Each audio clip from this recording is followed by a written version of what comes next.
West Africa is a region of paradox. It's one of the world's richest areas, overflowing with abundant natural resources such as mineral, oil, gas, and land. And yet, it remains one of the poorest. For these resources to improve the well-being of West Africans, we need to substantially improve the governance and efficiency of how they are managed.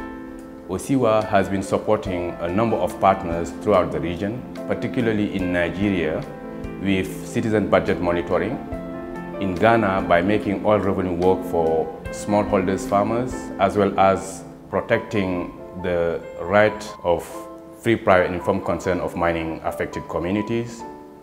We also support effort to help countries to take ownership of the African mining vision, which focuses on making natural resource work for development. Here are some of the stories from our partners.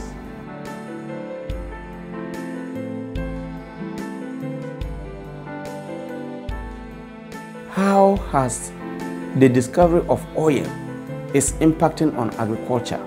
Last year, we did a program we called Oil for Agriculture. The program was looking at investing the oil revenue in agriculture. So what we did was to do a nationwide petitions, to take a petition from farmers, how they want the oil revenue to be used for.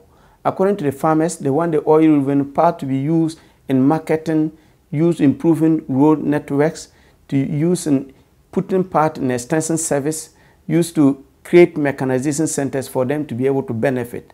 We have more women engaged in agriculture than men.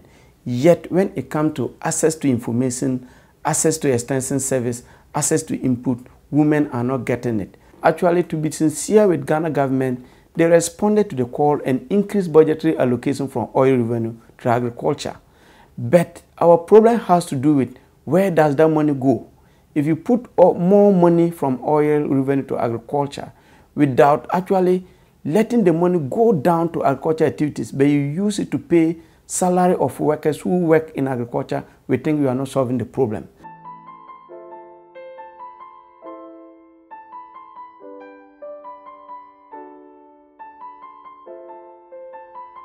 We had over 70,000 farmers who have been displaced by the activities of mining. Before, they didn't know the laws, and even if those laws were existed, these laws were very weak to protect the interests of these farmers. It's mining against somebody's investment. So if you take away my investment, how do you expect me to believe that what you are doing will inure to my benefit? Wakam, together with OSIWA's project, is using the ECOWAS Mining Directive, has in it a column of an A on FPIC, which is a free, prior, and informed consent. This free, prior, and informed consent gives community the right to decide on whether they should accept mining activities in their communities or not. You give information about whether what the impact of the project, whether it's going to be positive or negative. Those information must be given. You seek the consent of these community people before you undertake the project, which we believe is a trump card for communities to protect their interest.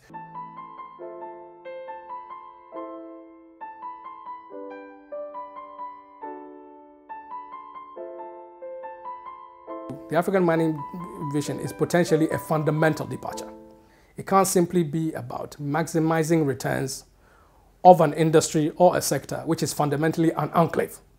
It has to be about the linkages that that enclave has with the rest of the economy.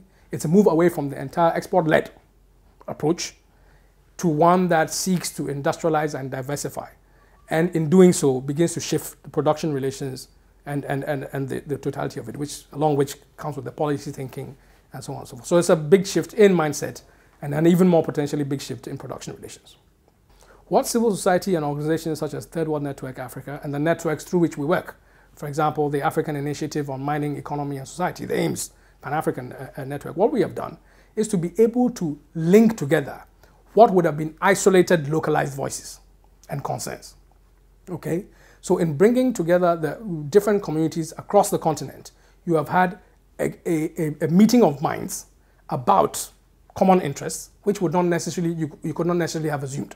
But secondly, also, it's also been important to be engaged not simply from the point of view of the livelihood needs of those communities, but to upscale that, to integrate that with an understanding of the political economy of development that's implicated in this whole mining and extractive process.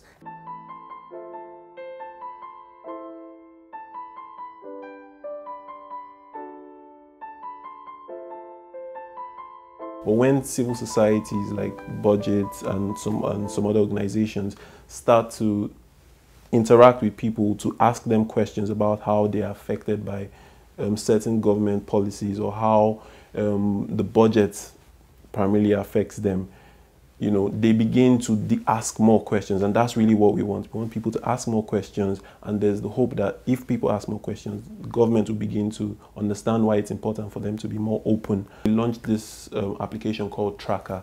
Now it allows everybody, citizens, government officials, and even civil society organizations, track projects that are in the budget.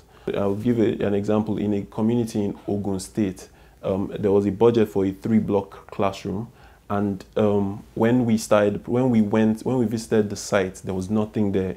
And so what we did is we got the community to write letters to the government officials who were the elected officials who were responsible for their constituency, and we sent our letters in conjunction with a couple of other CSOs. And now they're starting to build those schools. They're starting to, their tractors have moved into place. Foundations are beginning to build foundations for the school and classroom blocks that were budgeted for. So the Tracker tool has seen some progress, really, has seen public officials being called to account on projects that were budgeted for that have not been implemented. And the hope is that more citizens will begin to use this tool and demand for accountability, and public officials too can use this tool to monitor the projects that they may have released funds for, and, you know, ensure that these projects are executed.